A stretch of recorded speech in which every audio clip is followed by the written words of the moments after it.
This is the Narwal Freeo Z Ultra, and spoiler alert, it has the best obstacle avoidance of any robot vacuum that I've tested to date. Now, I partnered with Narwal for this video because they build this model as something that could specifically handle children's toys. And the stage of life that I'm in currently, I am drowning in children's toys. And one thing that I always say, if you've watched this channel before, if not, no big deal, is that the robot vacuum that is best for you is the one that can run most often in your home. So if you're doing a schedule and you have the robot vacuum set up to go, but it sucks something up and stops, then it's not running.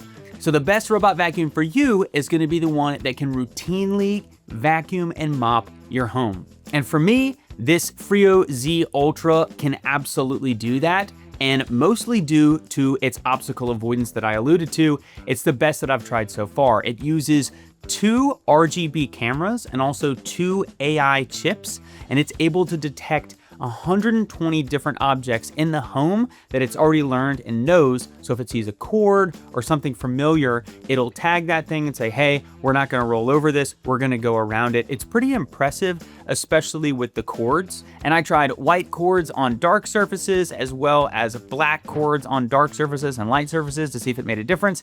And it was able to identify it. You can also check in the app if you have this feature turned on, and you can actually see a picture of what it's looking at and what it identified. And it is pretty impressive how accurate this thing is. The precision level is very impressive. It can detect things smaller than 1 centimeter. If things are fixed in your home, it will get within 8 millimeters of those objects. If you suddenly put something down and get in the robot's way, it's gonna keep a 4 centimeter or 40 millimeter distance away from that object. And then if it detects some type of waste from a pet, it's gonna keep 15 centimeters away from pet accidents. Now, some people have commented historically that they do not like these robot vacuums going through their homes with cameras. And so you have the option to turn on the ability to see the pictures and whatnot in the app, which means that it's going up through a cloud and coming back down to your phone. Or you can leave that off, and then all that information is just being stored locally on the robot vacuum itself. So your floor plan and all that stuff is just gonna stay local for local processing. Again, you can toggle that on and off. And now you're saying, okay, Richard, wonderful, it's not gonna run into anything, but what about the vacuum and mopping ability of this thing? And it is absolutely no slouch. It's got 12,000 pascals of suction, and it had no issue picking up all the debris that's getting tracked in from people in my home. And I love to see this, but it also has that floating roller brush that is cantilevered. So long hair is not an issue getting tangled around this brush. It's gonna pull that directly into its dustbin. It's not gonna get tangled around the brush and cause any issues. And going back to what I said, the best vacuum for you is the one that can just run continuously in your house on a schedule. And so you don't have to worry about toys, and the long hair not gonna be an issue. It's gonna slide right off that brush into that dirt bin. The mopping is also excellent as well. It's actually putting some pretty good downward force, over 1 kilogram of downward force that it's pressing, and it's spinning those mops. Does a really great job, as you can see in the dirty water that I'm emptying out here. And then also doing my paper towel test after the fact, where I let it mop, and then I go scrub the floor with a paper towel and see what turns up. And you can see that that paper towel is stark white after this thing's mops. And my home is pretty disgusting with the things being tracked in. So it does an excellent job mopping. Something else that I want to point out about these mop pads on this robot vacuum is that they actually seem a lot thicker than most. And you might say, does that matter? Well, they're kind of like little sponges, and that is going to come in really handy when mopping the floor for a couple reasons. One, I mean, imagine if you spilled something on your counter and you're trying to clean it up with a sponge versus a rag. The sponge obviously is going to absorb way more. So this is going to absorb way more stuff that's going to be on your floor. So if you had something spilled, this thing is just going to absorb most of it. So this can clean up, in theory, more of a mess than a thinner pad that doesn't really have this sponginess to it that this one does. And also, it's gonna lift those mops up whenever it's going over carpet. And then when it's on carpet, depending on what settings you have in the app, it can kick up the vacuum level while it's over that carpet to try to suck all that dirt and debris out of that nap. And then when it goes back on a hard floor, it'll lower that down. Again, you can toggle that in the app. sticking with the app here just for a second is that when you set it to vacuum or vacuum and mop or vacuum then mop, you can have it do Freo mind, which is where the first clean is gonna be a really deep clean, and then it's gonna decide, hey, what do I need to do here to maintain this level of cleanliness? Or you can do it manually. It's also got this dirt sense technology, so it's gonna be making sure it mops those spots until the floor is actually clean. But I wanna remind you that that first mop that it's doing is gonna use a lot of water because it's that first deep clean that it's gonna do, and then it's gonna use less after that if you are using the Freo Mind, or you can set the wetness level of the mops manually in the app.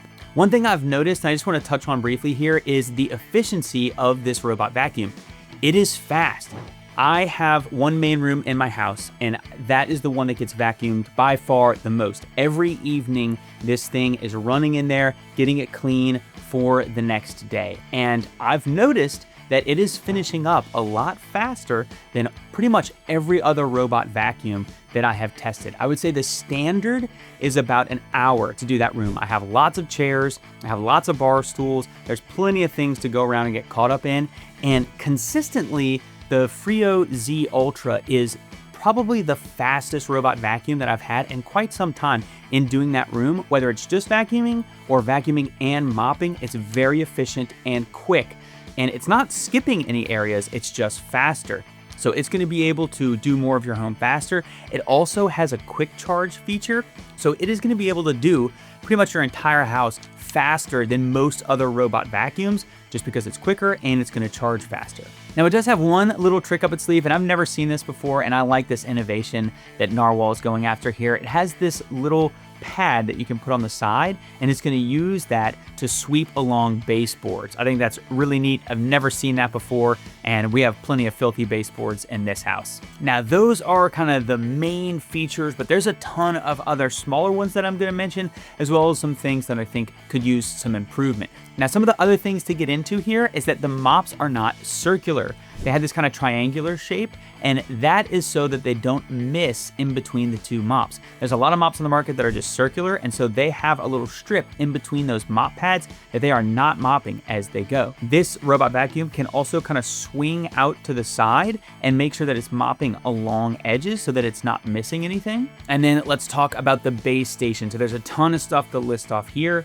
Now Narwal is saying that you can get 120 days on the bag that's in the base station. So this robot vacuum will vacuum itself out either when it decides, or you can set in the app when to do that. But essentially before or after a run, it'll vacuum out the debris that's left in that dirt bin. And it says you can get 120 days on a bag. Totally gonna depend on the type of household you have, if you have pets, all that kind of stuff. I would imagine if you don't have pets, you'll get closer to that 120 days. If you do have pets, you're gonna get much less than that, but still a great feature so you don't have to worry about continually doing maintenance on this robot vacuum. It's just gonna be able to run for days and days and days without intervention. It's got AI adaptive auto hot water mop washing. That is a complete mouthful. Richard, what does that actually mean? It is gonna be detecting how dirty the water is when it's cleaning those mops, and so it's gonna heat that water up to get those mops nice and clean. It does not have a tank on board the robot vacuum, which we'll touch on more later, but it's gonna go back to the base, wash those mops, get them wet, and it'll continue mopping as it goes back out. Now here's something really interesting, is that it will dry the dirt bag, which I think is interesting in case you accidentally get moisture up into that vacuum, which is something that can definitely happen just depending on what's on the floor.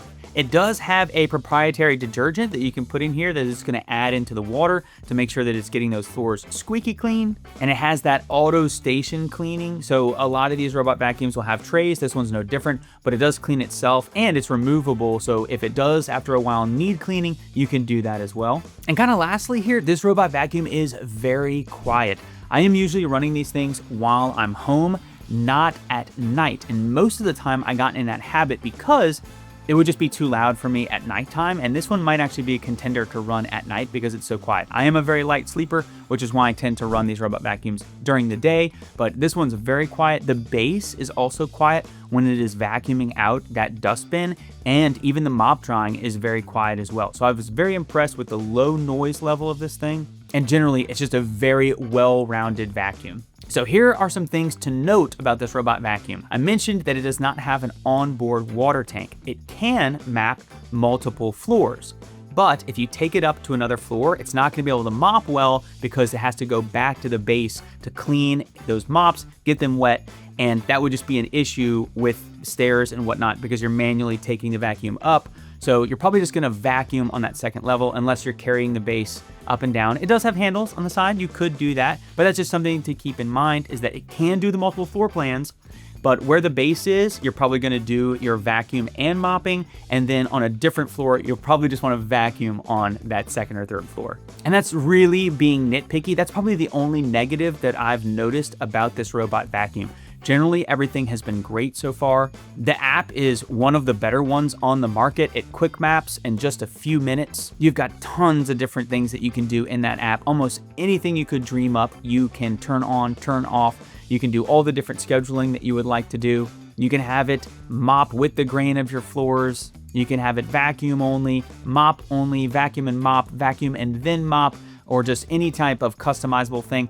This is like really inside baseball to robot vacuums here. One of the things I really like is when you do a whole home clean, most vacuums you just hit start and they go, and they decide the order with which they're gonna go to the rooms. This one lets you select, hey, when I do a whole home clean, this is the precise order that I want you to go in, which I think is pretty neat. I am mostly not doing whole home cleans. I'm scheduling these certain rooms on this day and this time, and these certain rooms on this day and this time, and I'm mopping on average about 2 times a week. But generally, if you are just now getting your first ever robot vacuum, you will not be disappointed with this one, or if you have one that's a few years old, this would be a great upgrade for you, especially with that obstacle avoidance. Because, like I said, a vacuum that can consistently run in your home is the best vacuum for you. And one thing I'll point out is this obstacle avoidance really shines when you have schedules. I don't know about you, but I have a very busy house, and like I've shown, I have toys that can be all over the place at times. And yes, I do have my kids pick up, but I may not have checked a certain room before the robot is scheduled to go there. So if you set a schedule up that says, hey, clean this room at this time every day or every other day, are you making sure that everything is picked up in that room before that robot vacuum is going? Of course not. And that's where this obstacle avoidance really shines. Set your schedules and then don't worry about it. Now, if you're interested in picking up your Freo Z Ultra, check the links in the description below. They'll take you to where you can purchase yours. Also, I want to remind you that we are going to be giving away a robot vacuum later in the year. You can get more details on that in the description as well. As always, thank you so much for watching Break It Yourself. I know you've got zillions of other videos that you could be watching and that you will continue to watch, but it means a lot that you would stop by and watch this video, especially to the very end, because almost nobody does that. It is much appreciated. As always, please give me a like, and we will see you next time.